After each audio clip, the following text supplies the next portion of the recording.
Gabon jaun Andreok, Ipar Euskal Herriko Departamentuko hauteskundeen bigarren itzuliaren ostean gai horixe ekarri nahi genuke gaur mahai gainera. Emaitzak aztertuko ditugu eta emaitza hoien osteko analisia ere egin nahi genuke. Emaitzak Frank Dolosorrek ekarriko dizkigu eta datu horiek aberasteko gaindegiako Imanol Esnaola ere gurekin dago. Galderak egin nahi ditugu Frantxoa Maitia sozialistari egingo dizkiogu eta Alain Iriart Euskal Herria baiko kide eta berriro ere aukeratua izan den kideari egingo dizkigu galderak. Eta analizirako gurekin dira Nora Arbelbide kazetaria, Eguzki Urteaga soziologoa eta Eneko Bidegain Unibertsitateko irakaslea eta idazlea. Aste artea da, azpimarra gehiago hasi egingo gara.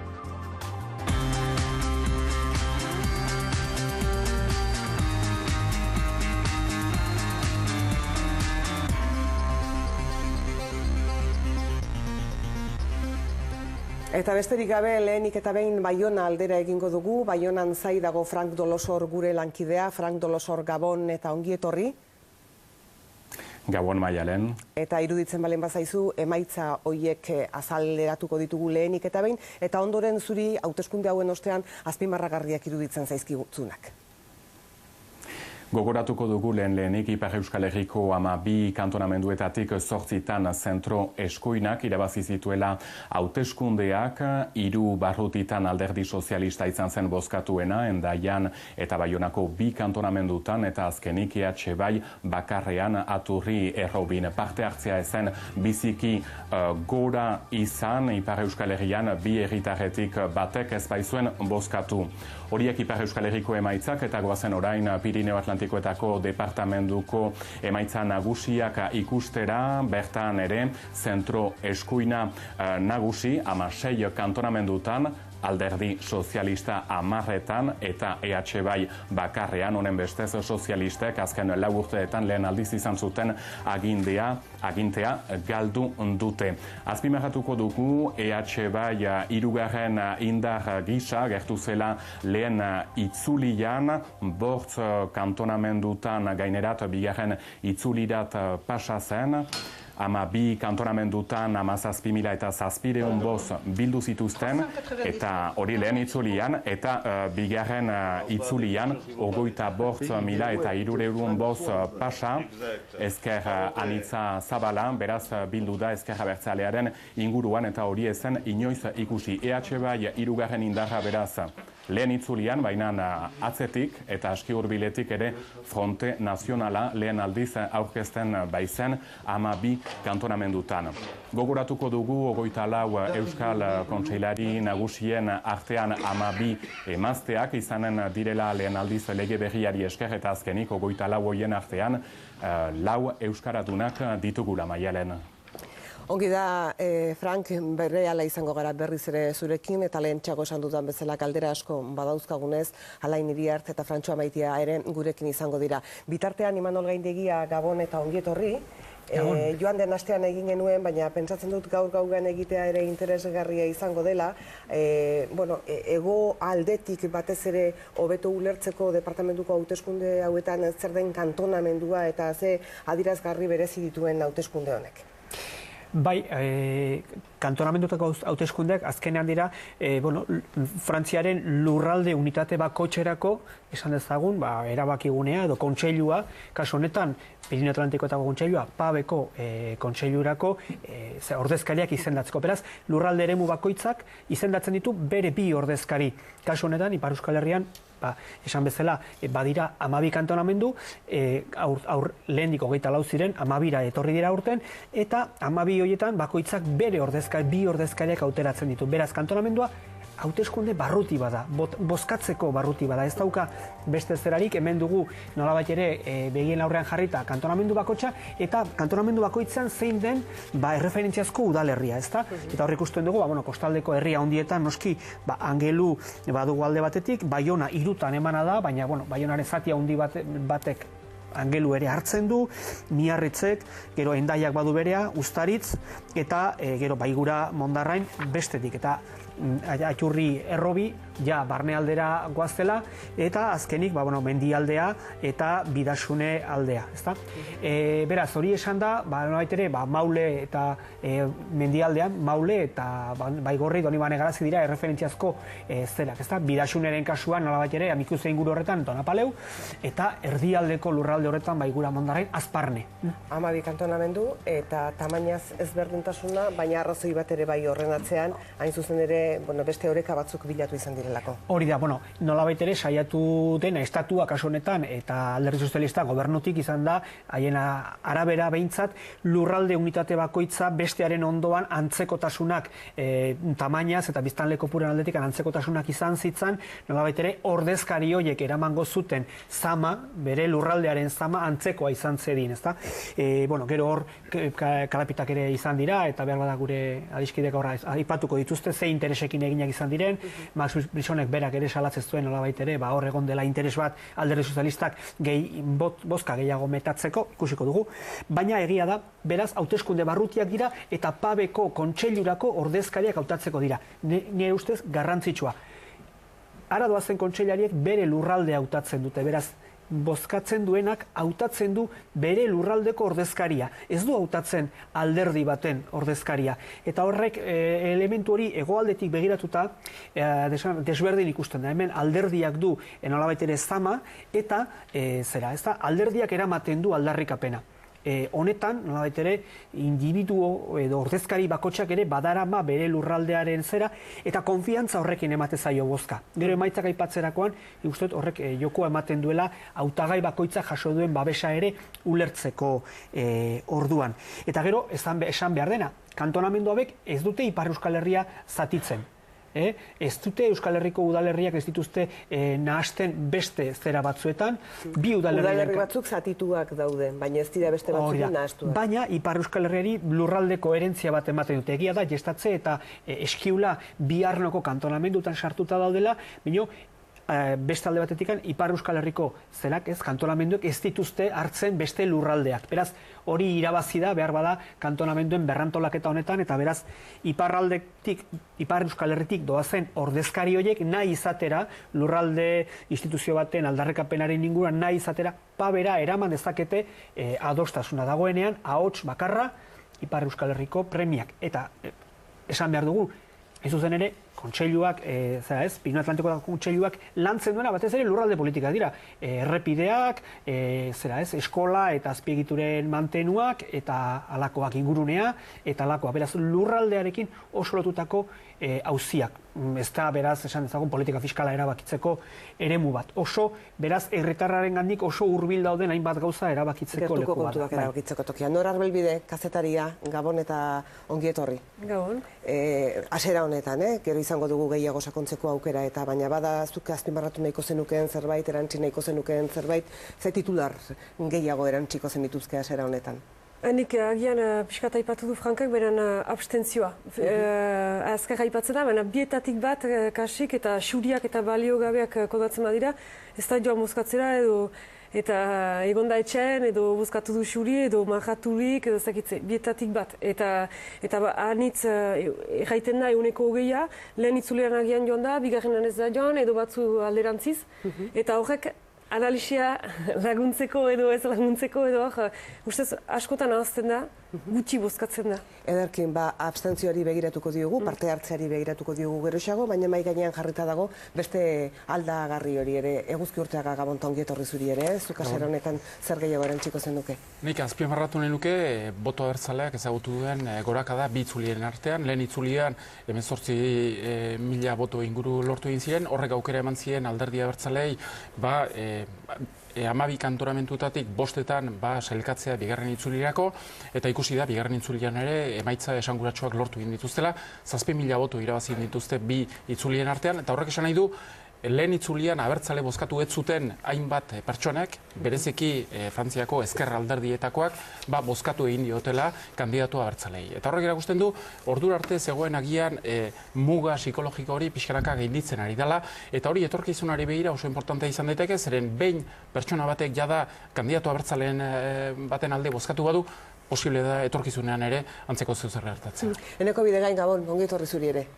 Bai, nik azpimarratuko nuke gehiago garatu beharko da, baina nik ez dut hain baiko ikusten Euskal Herria Baien emaitza, batez ere lehen itzulikoa, eta nabardura egingo nuke bigarren itzuliko emaitza horiekin. Bai, bozkak lortu ditu alderdi sozialistak dei egin duelako kantonamendu gehienetan hautagai abertzalearen alde. Egan behar da ere, Errobiaturri kantonamenduan Fronte Nazionala zuela parean, eta orduan hor izan dela Fronte Nazionalaren kontrako bozketa bat, eta gero bestetik niri gogoeta sojarazten dit gaur egun alderdi sozialista batek erratea bozkatu EH Bai, zer den EH Baien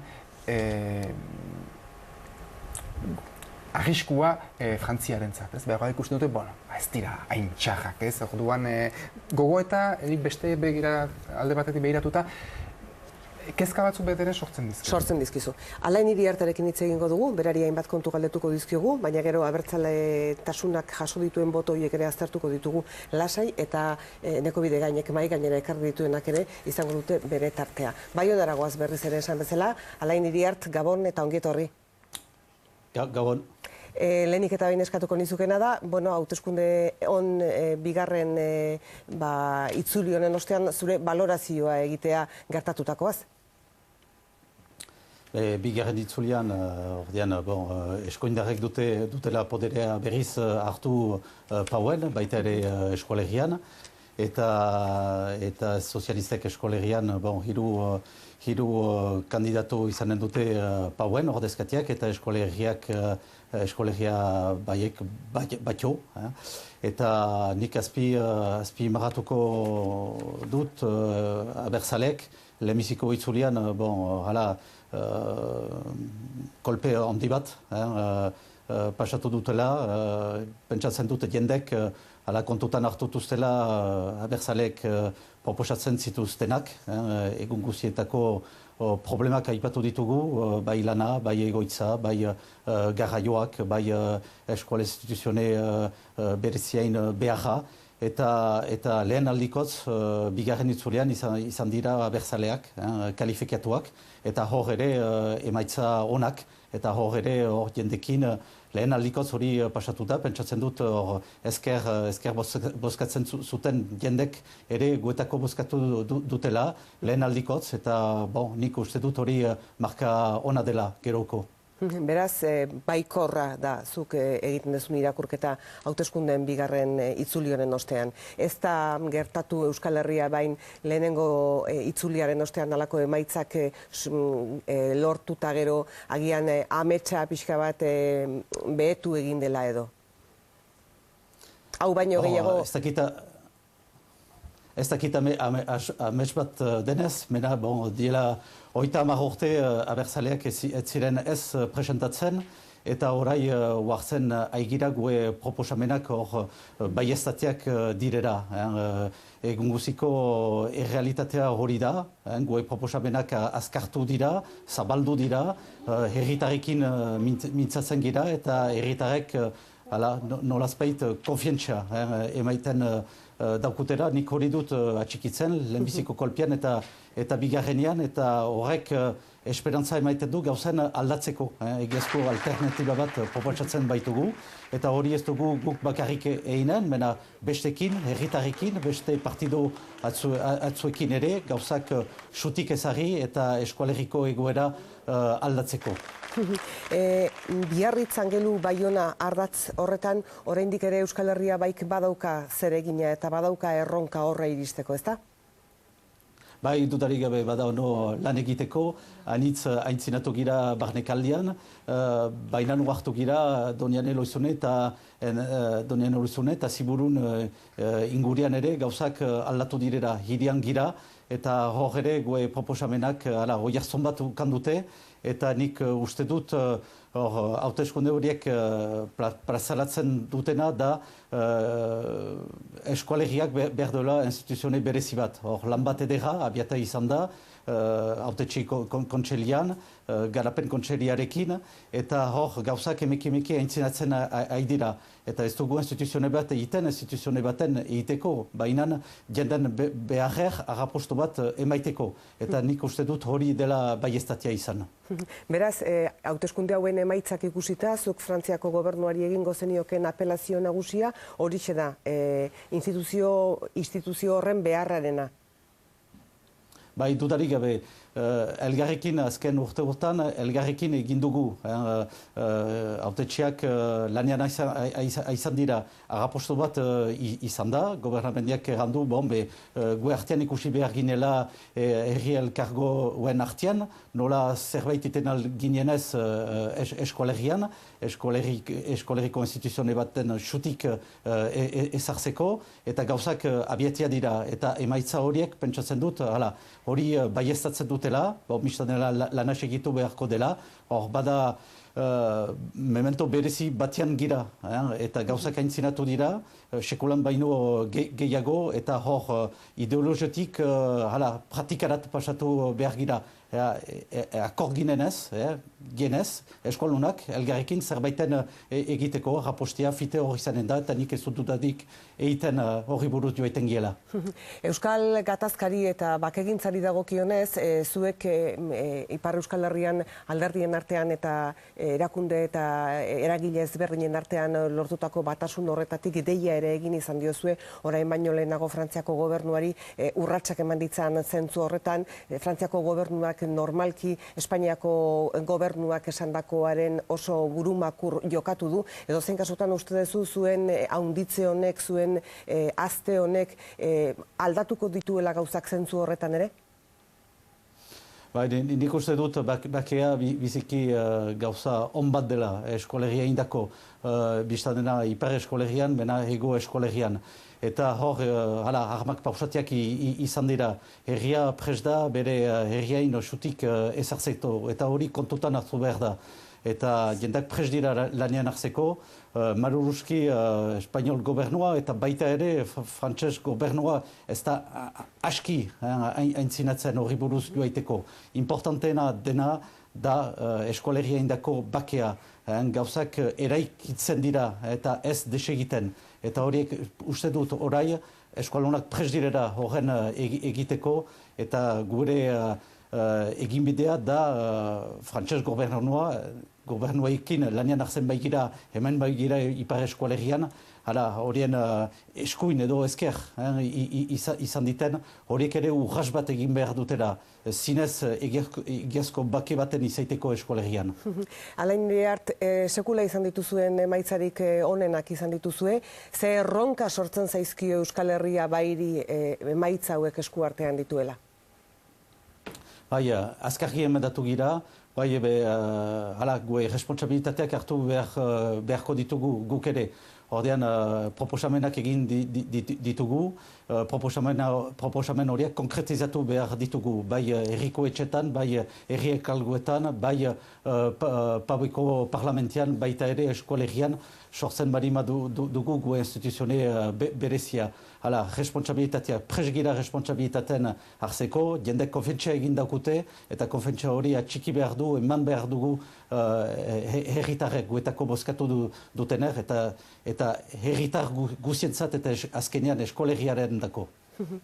Alain Iriart, eskerrik asko gaur gauean azpimarran egoteagatik, begirik kendu gabe jarraituko diogu zuen lanari, eskerrik asko benetan eta beste bat arte. Mil esker.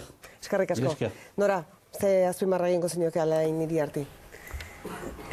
Ni beti erlatibizatzen zenta egin dira, 590 itzulean taula, baina ikusten malin badira bost kopuruak ere, ez da alako emendatzerik, edo ez dute garrai ez du gutxi etxinai edola, baina beti eta adibidez Alain Iriarren kasuan, Fronte Nazionala zuen parean, nik gogoan dut Frantzian Chirac pasatu zelarik, Le Penen parean zelarik hor 2001, uste dut, Xerrak jantzen, nik irabazi dut, dena mundu guzia eskuin da gara, ezkertiak anitzen gozkatu zuten eskuinaren alde.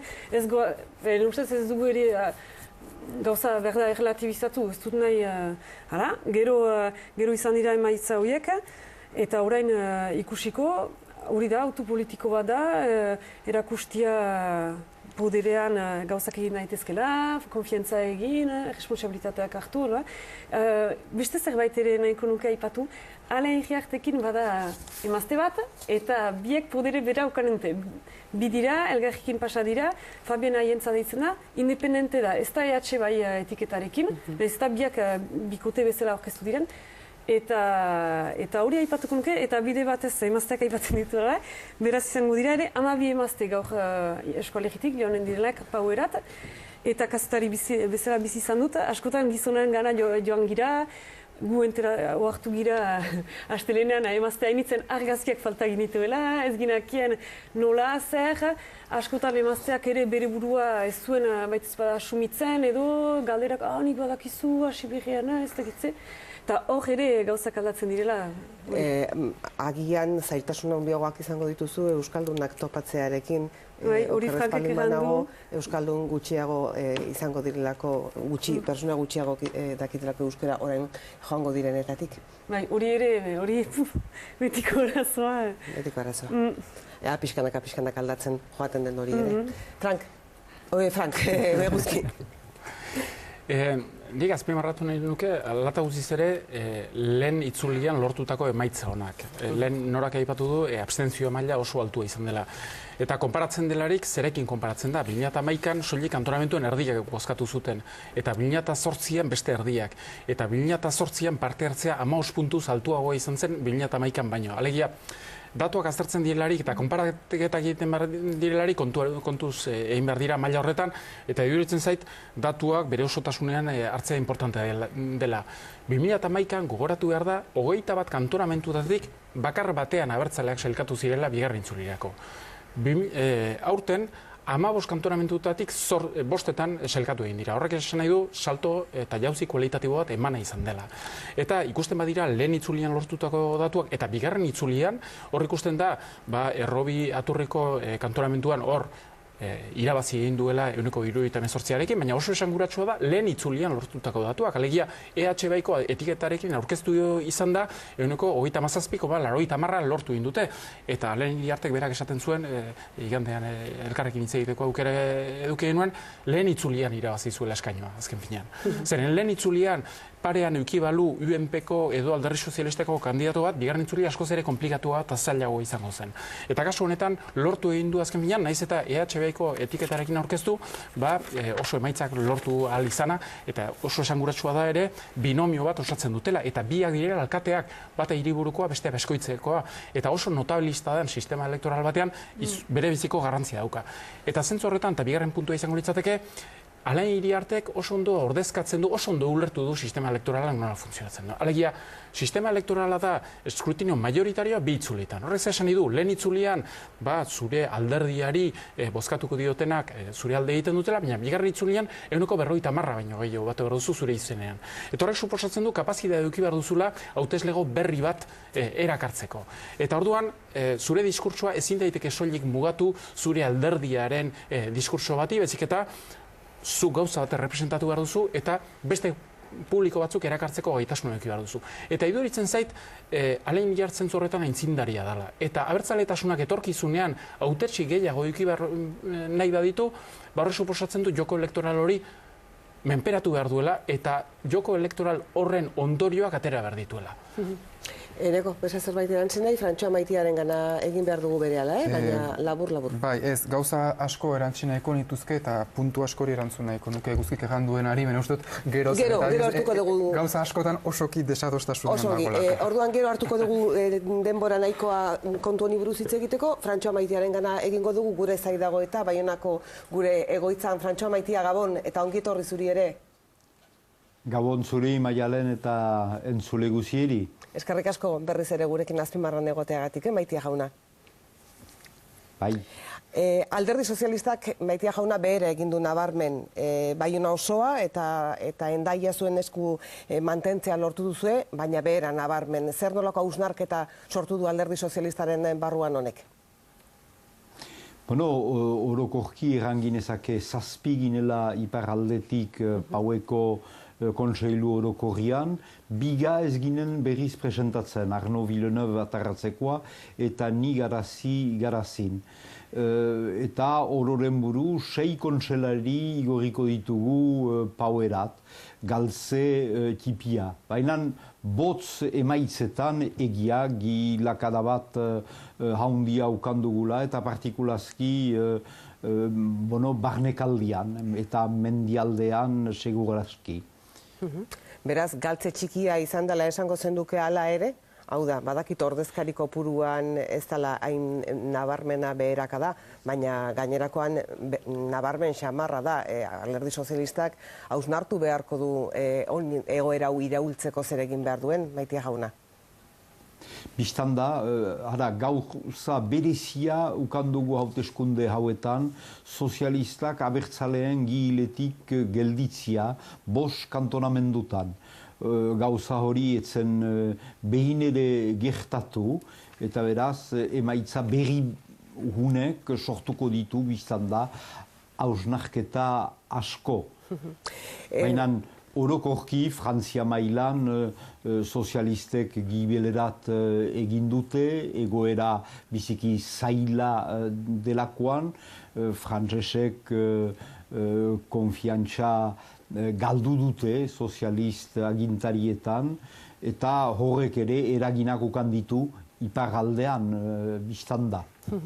Baina orokorki eranginezake ere, departamenduan hogoita 8 ginen, sozialistak hogoi izanen dira, eta horietan biztan da, joan den aldian hor zirenek, egin dituztela emaitza hoberenak, eta beraz esperientzia lortua zutenek bildu dituzte emaitza honak. Personalki ez zara aurkeztu, zer horrek esan dezu, bestela kolpea handia izango zen? Bueno, ez niz presentatu aurtengo kontseilu orokorreko botzetara, nire xedea litaike Akitania lurraldean segitzea, eta sozialistek aurkeztu dugu lege bat kumulazioaren kontrakoa, kumulazio horiek debekatzeko, eta partikulazki kontseilu orokor eta lurralde kontseiluan kumulazio hori ez izaitia sozialisten artean. Frantxo Maitia, zuen emaitzek eztabaida sortu dute, baita Frantzia mailan ere alderdi sozialistaren barruan, eztabaida handiak, dimisio eskaerak, eta aldaketa beharra ere bai. Nola bukatuko da hau, Balsek dio aldaketak egiteko prest dagoela, baina norantz egin behar ditu aldaketak Balsek? Bueno, martxo undarrian ginen eta bi hilaiteren buruan dugu sozialist alderdiko kongresua. Eta beraz, zonbaitek baliatu dute memento hau segidan kongresu debatean sartzeko. Beraz, behar dira gauzak ikusi bai hauteskunde ondorioak direla eta baina ere zer podere lortzen ahal luketen batzuk sozialist alderdiko kongresuan. Frantxo Maitia, ikusiko dugu zer gertatzen den, zuri ere Alan Iriarti esan diodan bezala begirik gabe jarraituko dugula alderdi sozialistan gertatzen dena, mila esker gaur gurekin izateagatik eta laizter arte etorri urruna biluera. Bai, mila esker zueri, Eskerrik asko. Nora, entzun duzu Frantxo Maitia bera ere, ez dakite beste zerbait erantzen nahiko zenioken, zerbait esan nahiko zenioken, eta bestela Frank Tolosorri utziko diogu, zentristek eta Fronte Nazionaleko ordezkariek berari esan dizkiotenak esan diezaizkigun, kontatu diezaizkigun, eta gero sartuko gera mai gainean luzatu ditugun hainbat ariri tiraka egitera. Bitartean agian Imanol, lehentxago hasi dugun gure azterketa honetan ere jarraitu genezake sakontzen eta beste zenbait datu ematen, ezta? Bai, eta nik uste ikuslearentzat eta bereziki Hego Euskal Herritik begira dagoenarentzat komeni dela zenbait ezaugarri kontuan hartzea. Emaitzez gero behar bada gure lagunek gauza xeagoak esango dituzte, baina kontuan hartu behar da Ipar Euskal Herria ez dela lurralde bakar bat.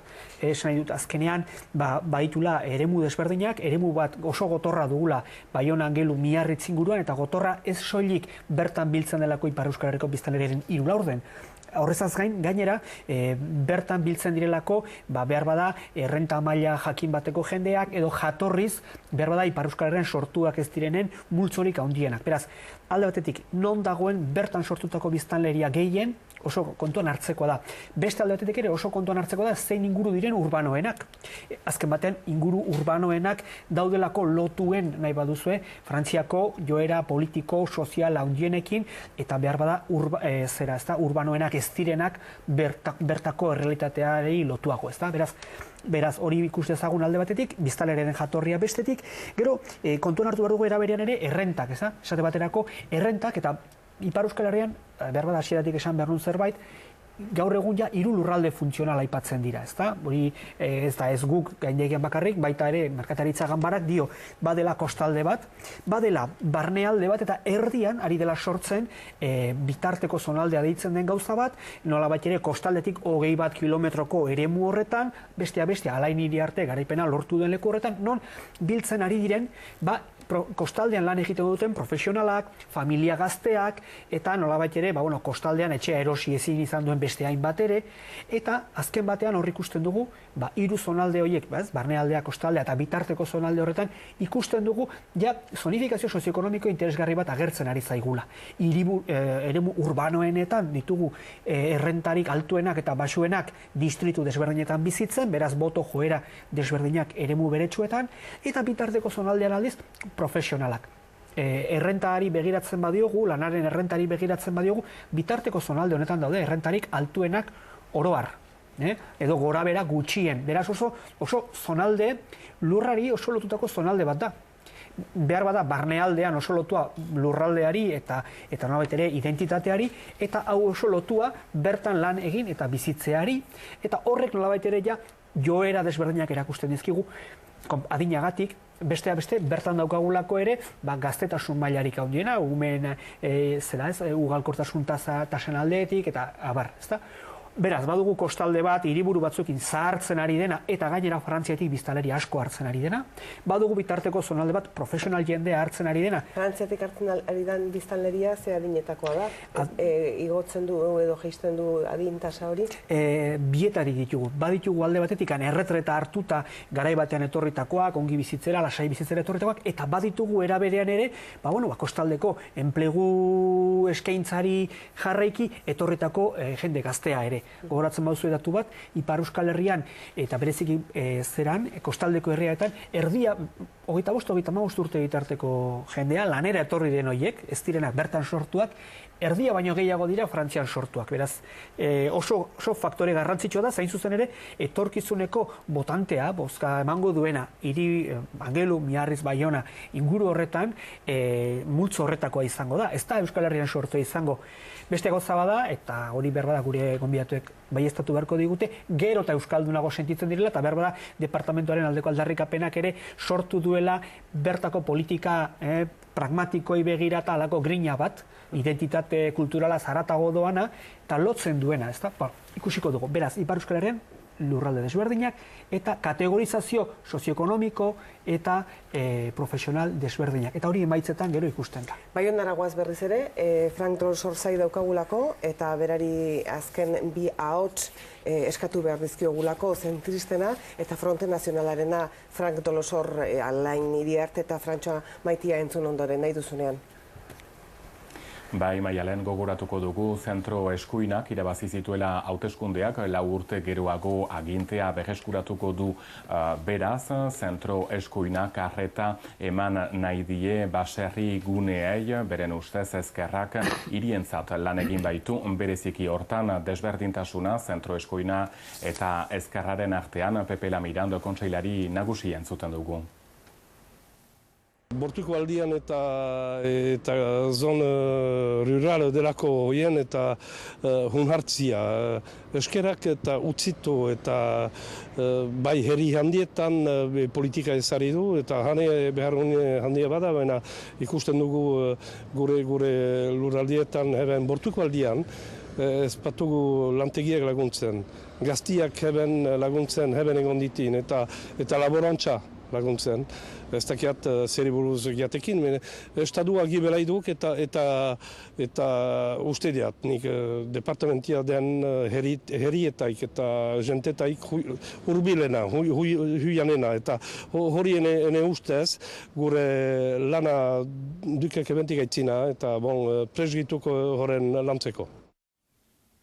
Bertzalde Fronte Nazionala indartsu dago Frantziako estatuan, hemen ere bai Euskal Lurretan, 12 kantonamendutan aurkeztu da lehen aldiz, batean bigarren itzulirat pasada, hori ez genuen sekulan ikusi eta gainerat bi itzulien artean, Aturri Robin 400 eta 63 boz berri gehiago lortu ditu Marine Le Penen alderdiak. Fronte Nazionala pozik Euskal Herrian ere bai, poliki-poliki implantatzen ari delakoan. Jale proba da Front Nationala beti goitia dela. Jonden eta elekzio municipal hoita gerozteik, beti da goiti eta goiti.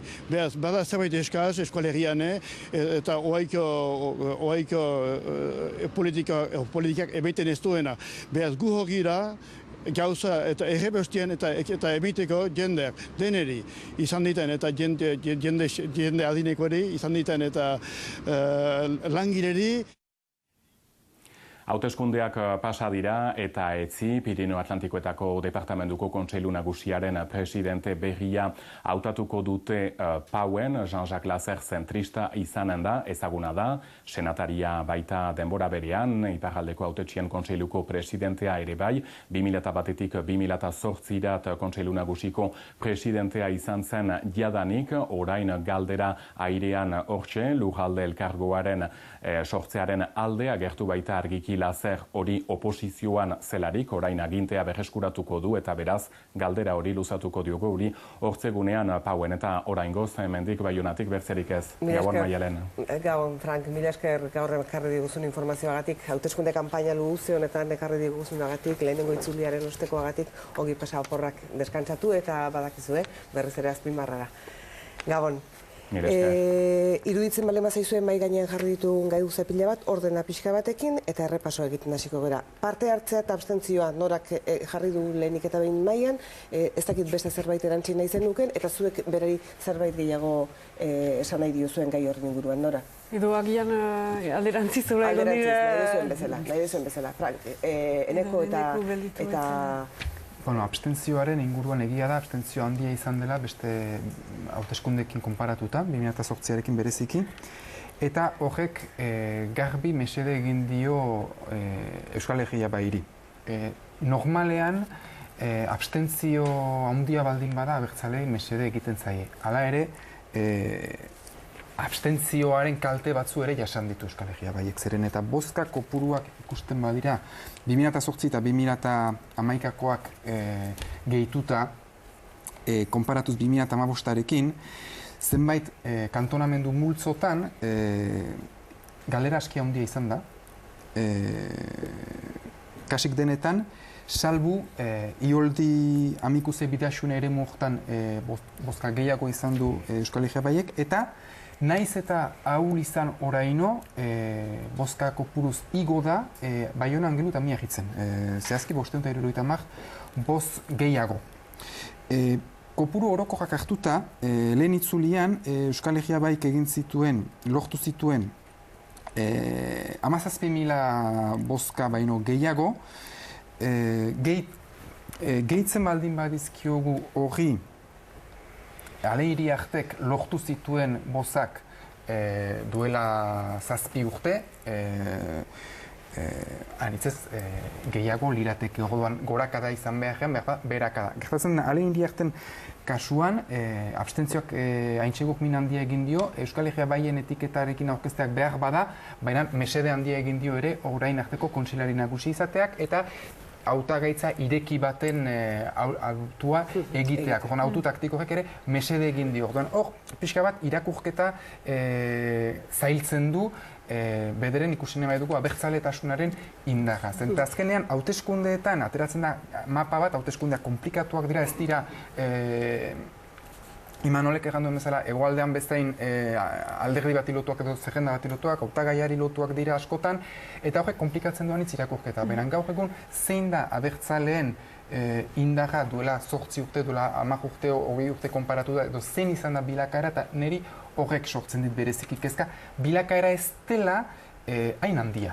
Abstentzioari esker, emaitzak ikusgarriak izan dira, bigarren itzulira pasatu dira, baina orduan, ze erritmo nahi dugun, edo ze erritmo onargarritzat daukagun, edo mesedegarritzat, hori behar da eztabaidagarria da, ni behar da ezkorragoa naiz, baina iruditzen zait, 50 urteko perspektiba batean begiratuta, lehen itzulian, bozen, 16 lortzea, abstentzio handia duten hauteskunde batzuetan, ez zait biziki edo pixkat kezkagarria iruditzen zait, ez zait? Enekok batez ere Euskal Herria bairi eta abertzaletasunari begiratu dio. Etzen beharrezkoa horri begiratzea, orokorrago ere izan ziteken irakurketa, oraintxe helduko baitiogu abertzaletasunari eta Euskal Herria bairi. Zuk zer erantzena izan duen, Aguzki? Horren arabera, noski, konparatzen baditu datuak 2008, 2011 eta 2015, hor badaukagu espektro bat 7 urtekoa oso handia dena, eta adibidez, Alen Iriart aurkeztu zelarik 2011an, parean akordio batean iritsi zen zentroeskuinarekin, zentroeskuinak ez zezan kandidaturik aurkeztu. Eta berak lehen itzulian pasatu zen besteak beste zentroeskuinaren botoak ere jaso zituelako. Orduan, datuak interpretatzerako orduan kontuarekin ibili behar dela iduritzen zait. Hala eta guztiz ere, egia dena da, boto abertzalearen ezaugarritasuna 1986az geroztik da poliki, baina seguru gorantza doala. Alegia, ez dago izugarrizko variaziorik ez gorantza eta ez berantza, baizik eta pixkanaka, baina seguru gorantza doala argi dago. Sailkatu egin da azken finean 5 eskainutan bigarren itzulirako, eta nahiko da ikustea gobernu alderdiak zer nolako reakzioak eduki dituzten, eta batez ere alderdi sozialistak eta bere aliatuak bi itzulien hartzean ikusteko zer nolako urduritasuna sortu den hoien baitan etorkizunari begira, ez? Eta konparatzen badugu ezker abertzaleak lortu dituen botoak eta ezker frantsesak lortu dituenak, ikusten da maila batean badagola osagarritasuna eta elkarmenpekotasuna. Alegia, 12 kantonamentuetatik ez dago konfrontazio zuzen bakar bat ere ezker abertzalea eta ezker frantsesaren artean. Eta horrek etorkizunari begira batez ere nahi dituzte zentroeskuineko kandidatuak gailendu, gaur egun argi dagoena da zentroeskuinak eskainuen 2 herenak lortu egin dituela eta Ipar Euskal Herrian dominantea dela, azken finean kondenatuta daude modu batean edo bestean adostasun batera iristea. Kasu honetan, EH Bilduk ez du boto konsignarik eman bi itzulien artean. Hala eta guztiz ere, alderdi sozialisteko kandidatu batzuek eta sektore batzuek ez kantonamentu guztietan, baina batzuetan bai, dei egin dute EH Bairen alde bozkatzearena. Eta horrek, pauso bat, simbolikoki eta politikoki bere garrantzia daukan pauso bat suposatzen du, batez ere etorkizunari begira agian pakto batzuk egon daitezkelako, ez? Eta gero, lehen Imanolak esan duenaren aritik, iruditzen zait variable sozioekonomikoa eta soziodemografikoa funtsezkoa dela ulertzeko iparraldean zegertatu den. Besteak beste, komentatu duzun bezala, zegertatu da. Azken 15 urteetan iparraldearen biztanleria eta batez ere kostaldeko herrietan, Angelun, Miarritzen, Baionan eta Hendaian asko eraldatu egin da. BAB, alegia, Baiona Angelu Miarritzeko zonaldean, biztanlerian 56% ez da iparraldean sortu. Eta hori ez da datu makala. Horri gehitzen badiogu, berein perfila kosmopolitagoa dela, urbanoagoa dela, eta bertan jaio ez direnak, horrek esplikatzen du zergatik, alde batetik, abertzaletasunak zailtasun handia dauzkatela zonalde horretan boto kopuruan iotzean, nahiz eta 2011arekin gorakada ezagutu dute, baina beti situatzen dira 7 eta 9 artean, eta une berean horrek esplikatzen du zergatik alderdi sozialistak eta bere aliatuak zergatik emaitza onak lortu dituzten. Eta nahiz eta hauteskunde hauetan bai Ipar Euskal Herrian eta bai Frantzia osoan golpe handia jasan duten, hala eta guztiz ere lortzen dute 3 kantonamentu mantentzea, 2 Baionan eta bat Hendaian. Horrek erakusten du variable soziodemografikoiek zer nolako importantzia duten.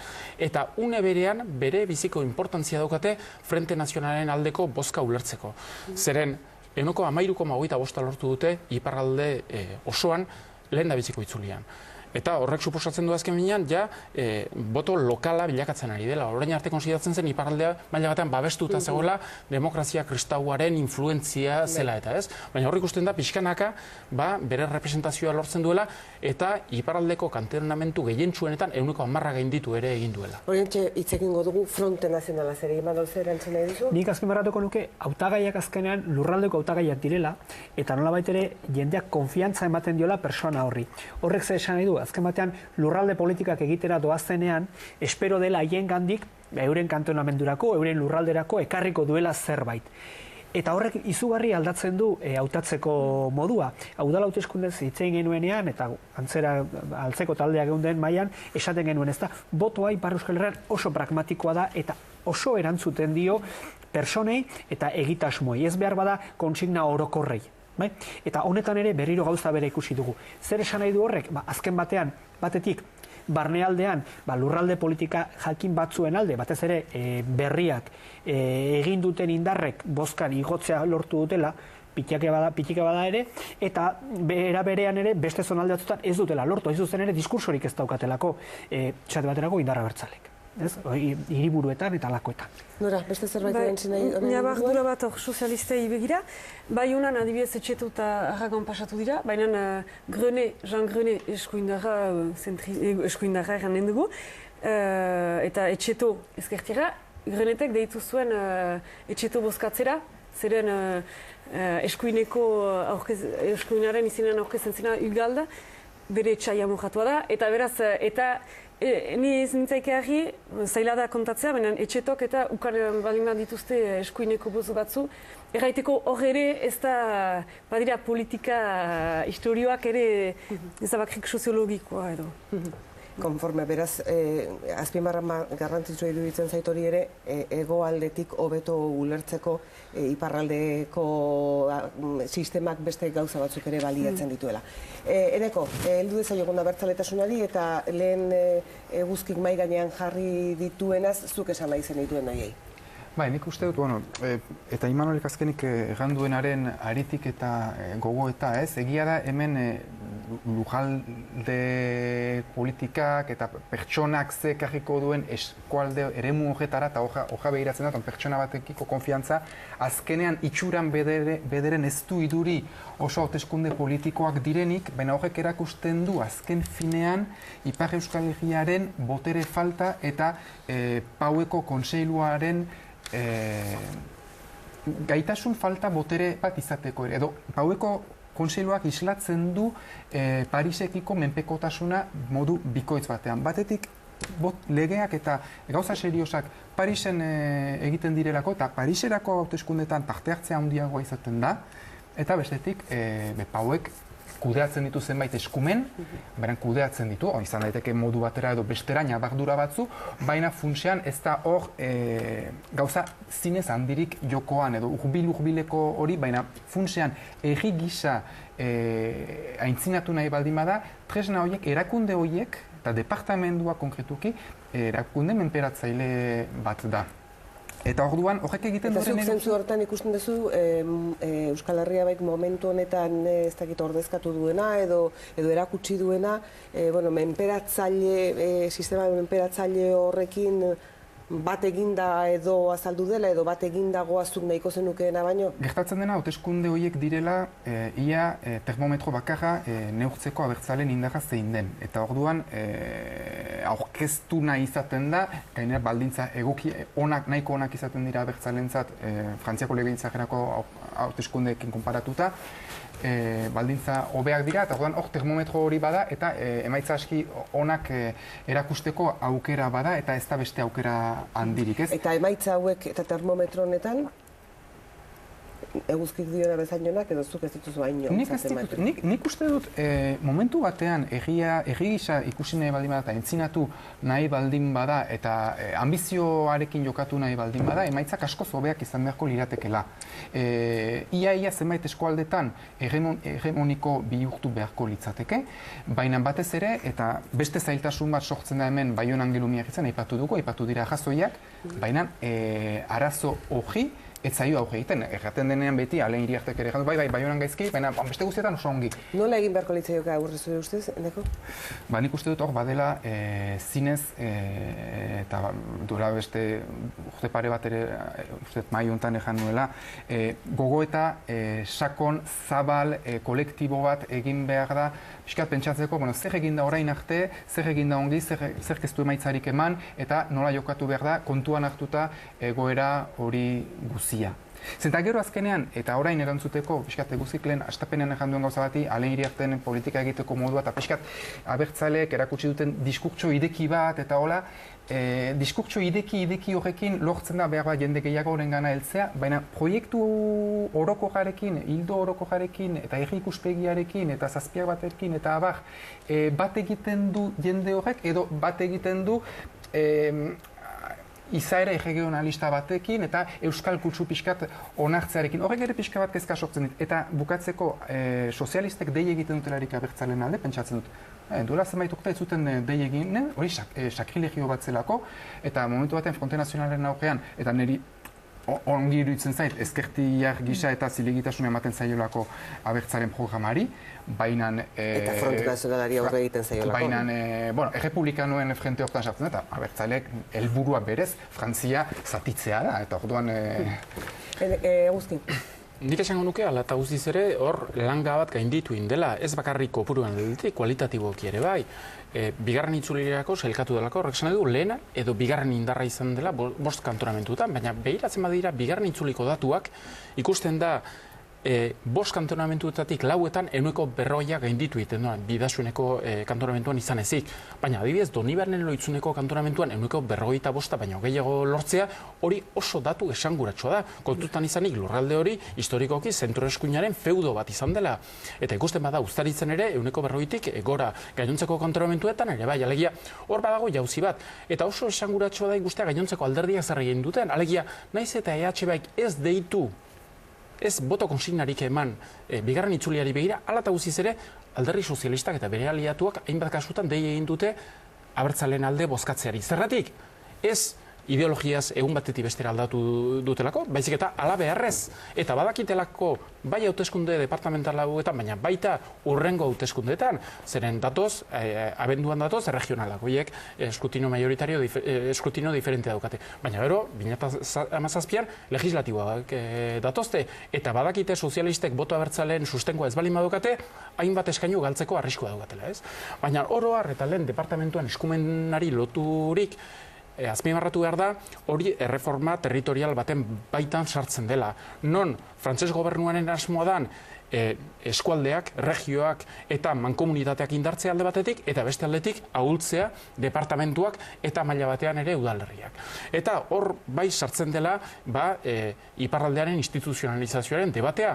Debate hori presente egonda inplizitoki bada ere debate horretan. Eta abertzaleak hainbeste mobilizatu izan badira, naiz eta abstentzioa oso altua izan den, bazakitelako momentu horretan debate hori bai gainean dagoela iparraldean, eta boto abertzalea importantea izan balitz, eta erakusten balu ja alternatiba izateko posibilitatea zeukala, horrek ere kondizionatu dezake ez bakarrik gobernu alderdien jarrera, ikusi da UNP eta batez ere alderdi sozialistaren diskursoa bintzat aldatzen hasia dela. Eta beste kontu bada, frantses gobernuaren jarrera zein izango den, zen frantses gobernuak tentu handiarekin jarraitzen ditu datu horiek eta hauteskunde hauek. Eta ikusten ari da, abertzaletasuna alternatiba bilakatzen dela, ez berak esan duelako, baizik eta bigarren itzulirako sailkatu delako, eta herritarrek maila handi batean hola ikusten dutelako. Eta oso esanguratsua da ikustea adibidez, alderdi sozialisteko hainbat kandidatuk eduki duten diskursoa bi itzulien artean. Besteak beste instituzionalizazioaren inguruan. Etxeto beti izan dena adibidez, nahiko jakobinoa eta Espinondoren tendentziakoa ikusten ari da bi itzulien artean, erranduela mankomunitate horren aldeko posizio bat eduki dezala.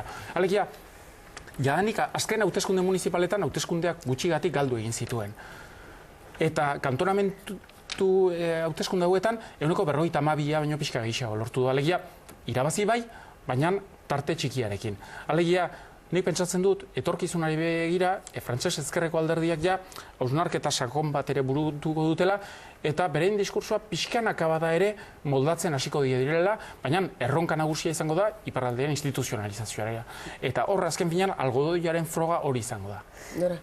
Detaile bat, hala ere, etxetok ez du bolako ikan, gauza da, prefeta eturri dela, eta proposamen batzu egin ditula, eta justu tokatu da, eta etxeto justatu da, prefetarekin adostela, eta prefetak bazuela eskaintza bat hor, urbiltzen altzela, ez dute lurralde elkargurik eta proposatzen. Mankomunitatea zari nahi, ez lurralde elkargoaz. Hor ari zen, pixkat, bada diskurtsoa, bada sozialistek deitu dutela batzutan eta ezker ikuspegitik bozkatzera bai eta hori bai aldaketa bada hor zerbait zentzikoa, zer emanen duen konkretuki ni zain naiz, eta diskurtsotik gero ekintzetara zen, eta anitzetan izan dira diskurtsoak bitzulen artean, beste zentro eskuinekoak ere bru eta intxospea izan dira kanbon eta ni bistea baino ideia eskualtzaleagoak ditut, nik ez, borroka hori izan da diskurtsetan gero, ikusiko dugu guai podorea dutelarik, hor edo besteetan zer egin, ni zain naiz, ni zain baiko, Manol eta Eneko. Bai, nik uste, ala ere azken urtetako departamentoan aldeko zera horrek, aldarrikapen horrek, jende asko jarri duela bere inguruari begira. Eta bere inguruarako datozen proposamenen arabera erabaki batzuk hartzen. Egia da oraindik ez direla asko, baina gero eta gehiago dira. Eta horrek zer dakar, eta ni horretan pixkat Enekorekin zalantza, Enekorekin eztabaida egingo nuke, ezta? Nik uste, abertzaletasunak poliki lortzen ari dela, hortik biltzen joatea, gutxienez referentzialtasun simboliko bat. Eta ez da gutxi, eta demografikoki edo elektoralki ere indarra biltzen. Horrek ez du esan nahi beste indarrek asmatuko ez dutenik hori egiten.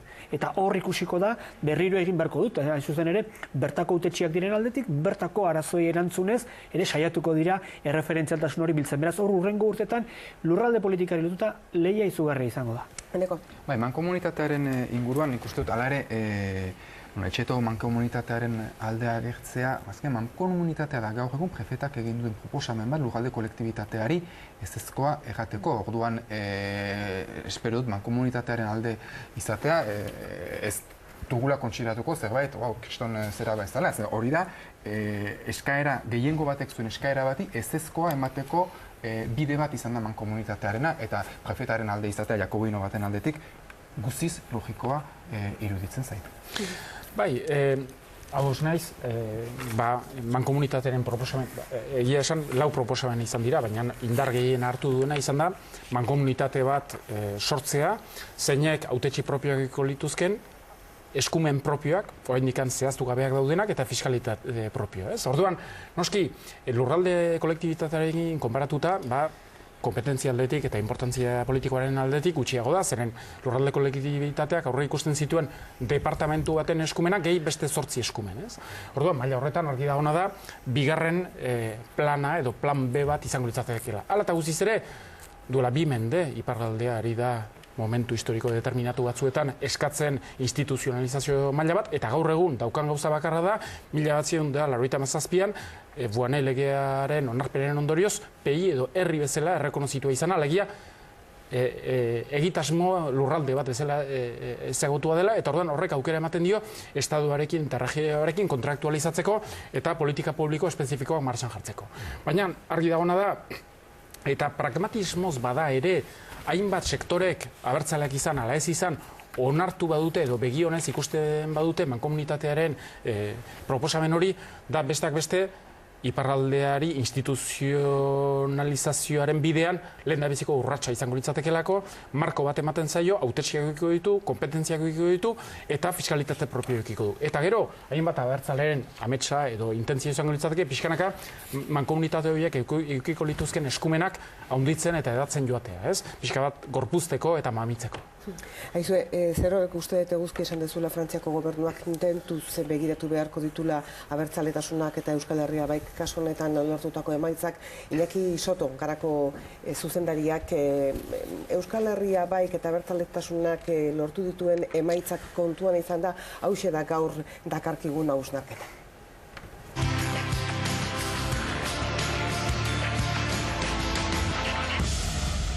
Ipar Euskal Herriko hauteskundeek emaitza bikainak eman dituzte abertzaleentzat. Eta horrek eskenatoki oso interesgarriak irekitzen ditu Frantziar estatuan.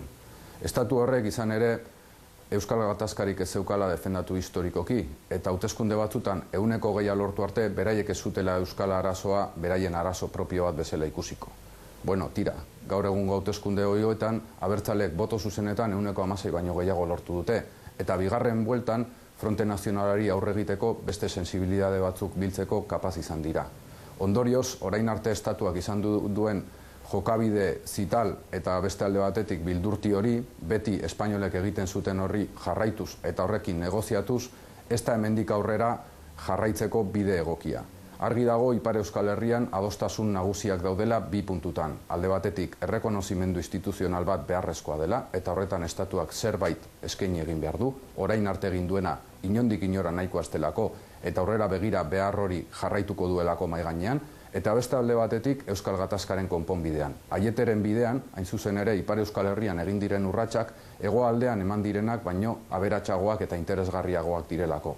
Zentzu horretan, hegoaldetik inbidiaz begiratu behar dugu han egin dena. Baina inbidiaz ez bakarrik, baita ere ikusita zer egin duten eta nola jokatu duten. Izan ere, abertzaleek eta EH baik batez ere egin duen lana bikaina izan da eta gaur ikusi ditugu horren emaitzak.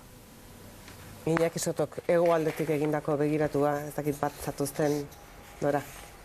Inizain baiko, baina gauzak ikusi, nik petxazuntena da ikusi eta gero ekintzan ikusiko ditugu, ze erabaki hartuko duten, adibidez eskolari begira, ari da hor kontratu bat izenpetzen nahi dut gauzak aldatzen doaz. Eta departamentu mailan ukango dute hor aukera bat eskolari diru gehiago eman ala ez. Eta Euskal Konfederazioak eskatu die, hautagaiei, behin hautatuak izan entzirezela, hitz eman zazue, emango duzura, edo doblatuko duzura, adibidez, aurrekontua eskolari emanen diozuena. Ikusiko. Adibidez hori izan daiteke aukera bat ikusteko. Zuzai zaude, azpimarran esaten dugun bezala begirik endu gabe, baina ikusi arte erabat sinisten ez dezula. Hori da. Eguzki. Bai, ados nago maila horretan, alegia politikoen kasuan, batez ere ikusi behar da, ze ekintza egiten dituzten eta ze erabaki hartzen dituzten, eta ez hainbeste zarnoako diskursoa daukaten orduan. Zentzu horretan, prudentzia eta zuhurtzia puntu bat mantendu behar dela argi dago. Orain, politikoki zehuzar gertatu dela eta hor kualitatiboki pauso bat eman dela ere uste dut. Eta gero, Iñaki Sotok aipatu du beste kontu bat, eta da, iparraldean lortu diren adostasun zabalak. Besteak beste lurralde kolektibitatearen inguruan, adostasun bat lortu da, ezker abertzaletik UNPeraino, nik hegoaldean horrelako hori ez dut ikusi. Baina ez da kasualidadea.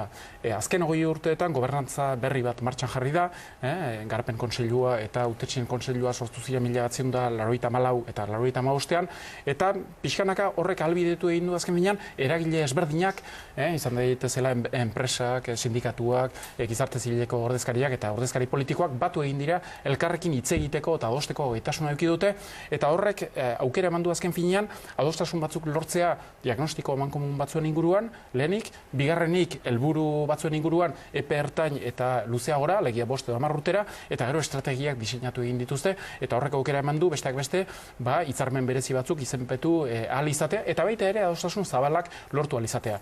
Bai, instituzio propioaren inguruan, baina baita bakegintzen ere. Gogoratu behar da, hango iparraldeko eragileak zerrenako adostasuna lortu zuten, tentuz begiratzen badira detaileak, gaur egun hegoaldean hainbat alderdi besteak beste abertzale ere ez daude posizionamentu horretan.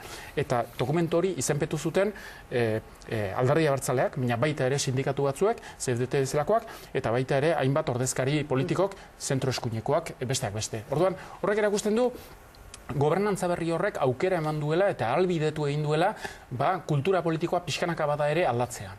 Abertzaletasuna zari gera, ez dugu Euskal Alderdi Jeltzalea aipatu, Eneko aipatu behar genduke. Euskal Alderdi Jeltzaleak uste dut Eneko 2 bitarteko emaitza egin duela, ez da kantonamendu guztietan aurkeztu egia da, baina egia da osnarketa baterako ematen duela.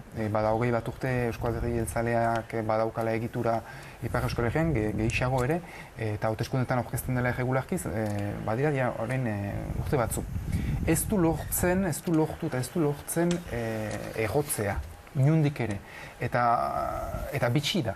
Eta behar bada Eusko Alderdi Jeltzaleak hor badauka akats historiko bat, nik uste 20. hamarkadan, 20. hamarkada horretan gutienez, behar bada lehenago ere, ahobi bat izan zezakeen bazen klase politiko bat. Ipar Euskal Herriko politika gintza Eusko Alderdi Jeltzalea bezalako alderdi batentzat oso egokia da, oso egokia zen. Eta bere garaian ez zuen aukera hori baliatu. Eta baliatu izan balu behar bada azken urtetan Paueko Kontseilu Nagusian adibidez UDF edo UMP-ko edo RPR-ko kontseilariak izan beharrean gehiago izango ziren Eusko Alderdi Jeltzalekoak eta behar bada abertzaletasun maila Ipar Euskal Herrian behar bada epelago, baina indartsuago ere izan ziteken. Eta 20 urte hauetan Eusko Alderdi Jeltzalea nik uste dut beranduegi etorri dela iparraldeko eszenario politikora. Eusge. Bai, teorian kontutan izanik Ipar Euskal Herriko korronte politiko dominantea demokrazia kristauarena izan dela, eta orduan badagola boto zentrista eta baskista bat, besteak beste barnekaldean oso errotuta dagoena, zeren iparraldeko datuak begiratzen direlarik, pisu handia dauka zentro-eskuinak eta boto zentristak eskubiko botoak baino gehiago dauka. 8 eskainatutatik 6 dira alderdi zentristari lotuak zaizkionak. Zentzu horretan esan diteke badagola kaldo de kultibo bat edo badagola oinarri bat zeinen gainean finkatu daiteken EAJ bertan bere errepresentazio politikoa handiagoa edukitzeko, ez? Argi dagoena da, eta zentzu horretan Enekorekin bat nator, badago implikazio falta eta lan falta, ez? Alegia, uste izan dute kandidatu on edo ezagun batzuk aurkeztearekin nahikoa izango zela. Eta batez ere, konparatzen badugu, Ezker Abertzaleak zer nolako implantazio daukan, zer nolako dinamismoa daukan, ez bakarrik alor politikoa, baina baita elkartegintzan, enpresa munduan, hainbat eremutan landu egin du lurraldea, konfiantza irabazi egin du, eta horrek aukera eman dio benetan errotzeko eta susaitzeko. PNV-ek egin ez duena. Etorkizunari begira badago potentzialidade bat. EAJak badauka boto potentzial bat, batez ere gaur egun alderdi zentristei bozkatzen diotenak eta etorkizunen agian paus hori eman dezaketenak. Baina hori ahalbidetu izateko horrek suposatzen du base bat, kantera bat edukitzea, kandidatuei dagokionez eta bere alderdiko kide izan daitezkenak eta bertako kuadroak izan daitezkenak, eta gero egin behar da fondoko lan bat. Eta ez soilik kanpaina elektoraletan murgildu inplikatu, baizik eta urtean zehar eta urteetan zehar, azken finean inplikazio hori ezinbesteko da, nahi bada hemendik 5, 10 edo 20 urtera benetako emaitzak lortzea.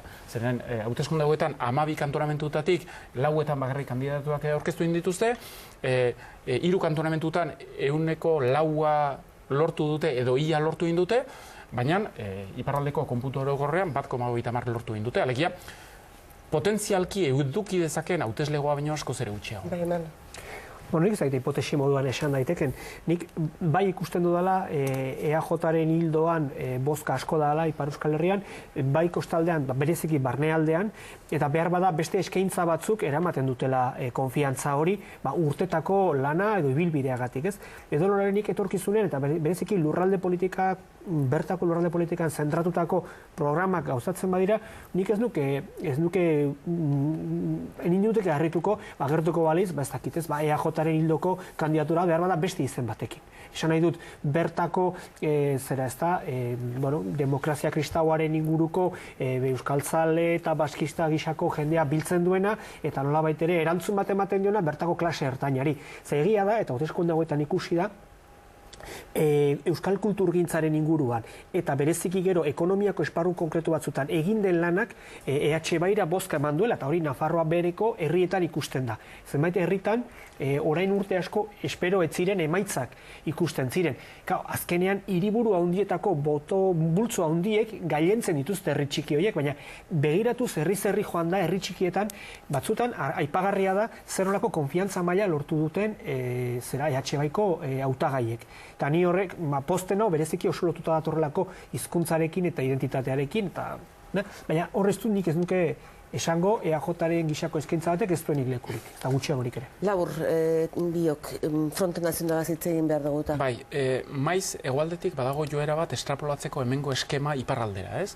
Baina lehen, eta hori ez da baiatu daiteke, EH bai daukan perfila ez da benetan ezkerreko alderdi batena, badago sektore bat horri lotua dagona, baina ez da hemengo sorturekin konparatzen al maila horretan. Askoz ere, perfil irikiago dauka, sozialdemokrata ere maila handi batean, eta horrek aukera ematen dio ere, hainbat bozkatzaileren botuak lortzea, ez? Gauza bera gertatzen da, alor identitarioan, alegia lurralde kolektibitate bat errendikatzen delarik edo mankomunitatea, ez gaude prozesu soberanista bat eta hitz egiten ari, eta horrek suposatzen du, hainbat sektore baskista edo abertzaletasunetik hurbil daudenak, baina ez direnak independentistatzat jotzen, erakartzeko posibilitatea daukala. Eta zentzu horretan, Iriarten diskursoa ere oso interesantea izan da, besteak beste investidura botuari dagokionez, zeren ostegunean aukeratuko da Pirineo Atlantikoetako Kontseilu Orokorreko presidentea, diru dinez, prentsan agertu denez, bera ere aurkeztu egingo da, kandidatu bezala, egongo da boto kandidatu zentrista, ezkerrekoa, eta EH baiko kandidatua, besteak beste, bere mezu propioa aukeratzeko. Hor, gaur bertan hartua izan den, erabaki izan da. Baina ez balu bere kandidatura presentatu, galdera egin zitzaion igandean, ea noren alde bozkatuko zuen. Eta esan zuen, ez zela posizionatuko, berak Euskal Herria defendatu nahi zuela, eta kapazitatea zeukala zentro-eskuinarekin edo ezkerrarekin bozkatzeko, beti ere Euskal Herriaren interesaren onerako balitz. Horrek suposatzen du indefinizio puntu bat ere badagoela eta mantentzen dela, naiz eta diskurtso mailan soilik izan. Baina hori behar da, eskrutinio modu horrek hori suposatzen du. Alegia, bigarren itzulian, kapazitatea eduki behar da, 50% baino gehiago lortzeko. Eta lotzen dut beste puntuarekin, alegia Frente Nazionalarekin. Frente Nazionalak Frantzia osoan eta Ipar Euskal Herrian ere lehen itzulian oso emaitza honak lortu ditu. Baina gero, bigarren itzulian zailtasunak eduki ditu. Azken finean...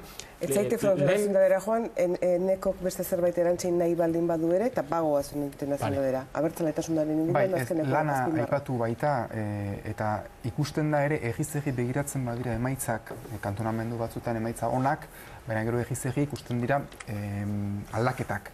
Eta lan sozial, elkarte kultural, lan politikoa, egunerokoa eta urteetan egin dena izan den egietan, Euskal Herria baik emaitza onak lortu ditu, oso onak lortu ditu. Eta lanik egin ez den egietan, ez du emaitza onik lortu. Eta horrek bidea pixka bat erakusten du.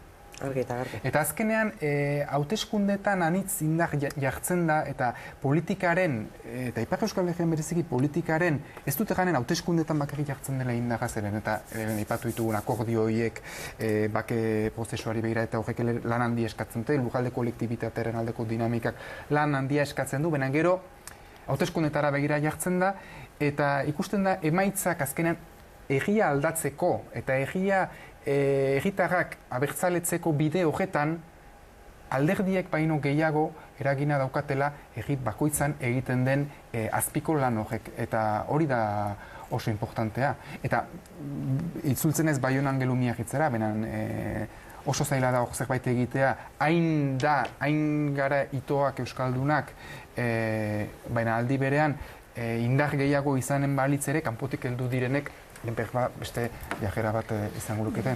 Labur biok, bestela ez dugu Fronte Nazionala hitz egingo, eta 15 minutu geratzen zaizkigu, Bai.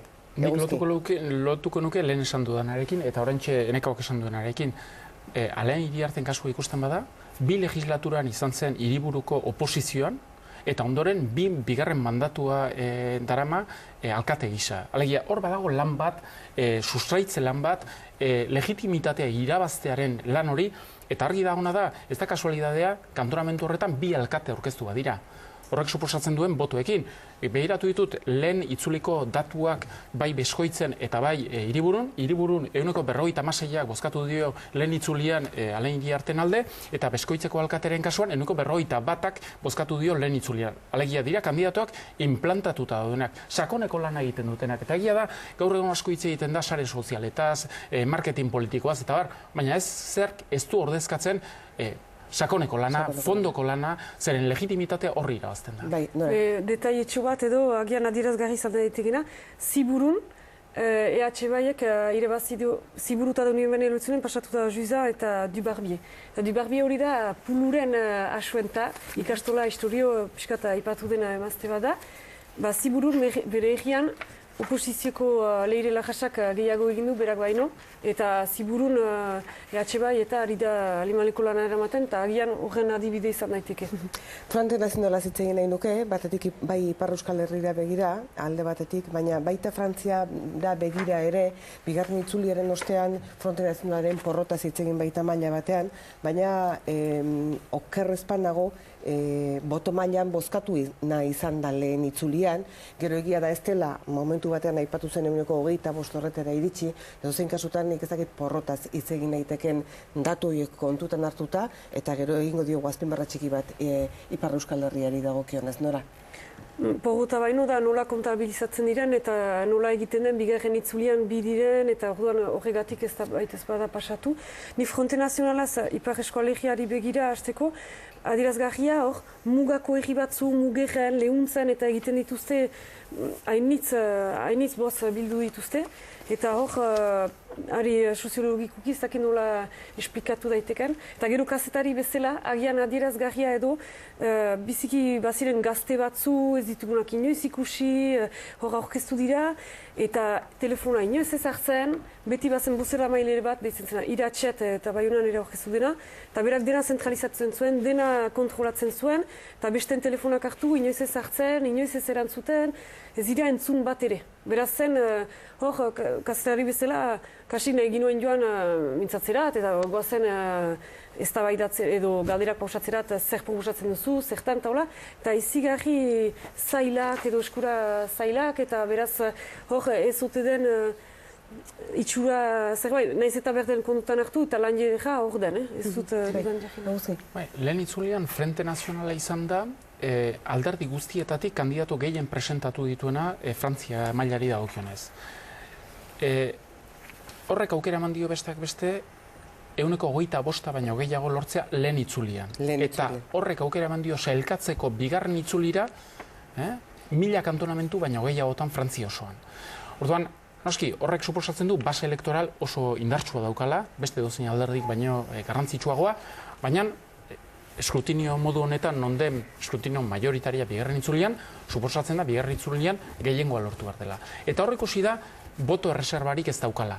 Alegia, aliaturik ez daukala bigarren itzuliari begira, eta horren ondorioa zen izan da, naiz eta lehen itzulian oso emaitza onak izan, eta bigarren itzulian ere 22 baino gehiago lortu egin du aurkeztu konputu orokorrean. Eta aurkeztu den kantonamentu gehien zuenetan 40 inguru lortu egin du. Alegia, oso maila altuan kokatzen da. Zer gertatzen da, nola aliaturik ez zeukan, horrek soilik aukera eman dio 62 kantonamentu irabazteko. Eta departamentu bakar bat ere ez du irabazi, eta horrek erakusten du, eta horrek esplikatzen du maila handi batean, zergatik Marine Le Pen eta bere jarraitzaileak dezepzio puntu bat ere zeukaten. Eta Ipar Euskal Herriari dagokionez, baina horrek ez du esan nahi sekulako emaitzak izan ez dituzten. Oso emaitza onak dituzte, eta gainera goratu behar da. Iruditzen zait azpimarratu behar dela, ze porrotaren atzean... Ez da, inungo porrotik. Iruditzen zait hitzorren atzean batzutan eskutatu egiten dela, adibidez lehen itzulian lortutakoa. Eta gainera, eskutinioa dalarik proporzionala itzuli batean, alegia hauteskunde Europearretan lehen indarra izan zen 26arekin. Eta abenduan, aurtengo abenduan daude hauteskunde regionalak. Eta hor ere izango da eskutinio proporzionala itzuli batean. Eta hor, 25 lortzen baduzu, gutxi gora bera, hautesian 25 lortu egiten dituzu. Orduan, etorkizunari begira, eta azken urteetako datuek erakusten dute, Frente Nazionalen aldeko bozka, ez dela soilik protesta bozka bat, bilakatu da adesio bozka bat. Eta hainbat sondeoak erakusten dute, immigrazioaren kontuan, delinkuentziaren kontuan, gai sozialetan ere, Frente Nazionalak proposatzen dituen hainbat proposamenekin, biztanleriaren zati geroz eta handiago bat ados dagoela. Eta horrek esan du, ideien bataila pixkanaka irabazten ari dela, eta frantses gizartea eskubirantz doan gizarte badala geroz eta handiago. Eta Ipar Euskal Herriari dagokionez oso esanguratsuak dira Frente Nazionalak lortutako datuak, eta gainera, lurralde osoan nahiko datu homogeneo daude. Orduan, Baionako kantonamentu batean 18 baino gehiago lortzen du, baina kantonamentu ia guzietan Euskal Mendiko kantonamentuan izan ezik 10 gainditu egiten du. Eta lehen esan duen bezala, demokrata kristaua den lurralde batean non beti Frente Nazionala nahiko ahula izan den, oso datu esanguratsuak dira, eta gero zuk esaten zinuena, kandidatuak, Ipar Euskal Herrian aurkeztu diren kandidatuak oso gutxi entzun dira. Zeren estrategia guzia zen, Marine Le Penek sortu duen dinamika elektorala eta daukan tiroiataz benefiziatzea. Eta horrek eragin du bai prospektus elektoraletan eta bai kanpainan zehar eta bi itzulien artean bertako kandidatuak apenas entzun dira. Beraz, Marine Le Pen izan da izar nagusia. Bai, tiroia hortik etorri da. Hauteskunde hauek zirenak zirela izan da ere. Bai, eta oso esanguratsua da, azken finean, aukeratu duten estrategia, zuk esan duzu bezala, oso pentsatua izan da, komunikazioari begira, ez zituzten bertako kandidatuak gehiegi maila aurrean jarri, zeren ikusiko zen, zer nahiko perfila zeukaten, perfil nahiko bajua, oro har, eta horrek agian boto galera bat eragin zezaken. Datu demografikoen arira ze karten egiteke? Lurraldean jarri eta Frente Nazionalaren bozkak ikusten da zenbat eta barnerago joan, orduan eta Frente Nazionalaren presentzia edo babesa txikiagoa dela, ez da, eta mendialdean 8%aren inguruan dabil, kostaldean 13%aren inguruan dabil, eta kostaldeko zenbait eremutan 20% iristen da. Esate baterako, Aiurri Errobin, hiriburu inguruan, non Alain Iriartekin lehiatu duten. Horrez ere esan nahi digu, esaten genuen profesionalak biltzen ari diren erdialdeko zonalde horretan, baditugula bi izaerakoak, bat bertakoarei lotuak eta beste bat kanpotik datorren zera, ezta? Saldo profesional bat, nolabait ere antenak Frantzian jarrita dauzkanak. Kostalde osoan hori ikusten da. Alegia, Frente Nazionalak bereziki gora egin duen lekuan, gora egiten du populazio mobilidadea handiena dagoen leku horietan. Eta mugitzen ez den lekuan edo 8%aren inguruan dabilen horretan, eta ez diot gutxi denik, da bertako biztanleria edo mobilidade gutxien daukan lurraldean. Beraz, lurraldeko mugimendu horiek ere ongi aztertu behar ditugu, zain zuzen ere biharko bozkaren hazia orain dago ere inda. Zer egingo du Balsek, ze aldaketa egingo du Balsek Alderdi Sozialistak izan dituen emaitzak iraultzeko, aldatzeko?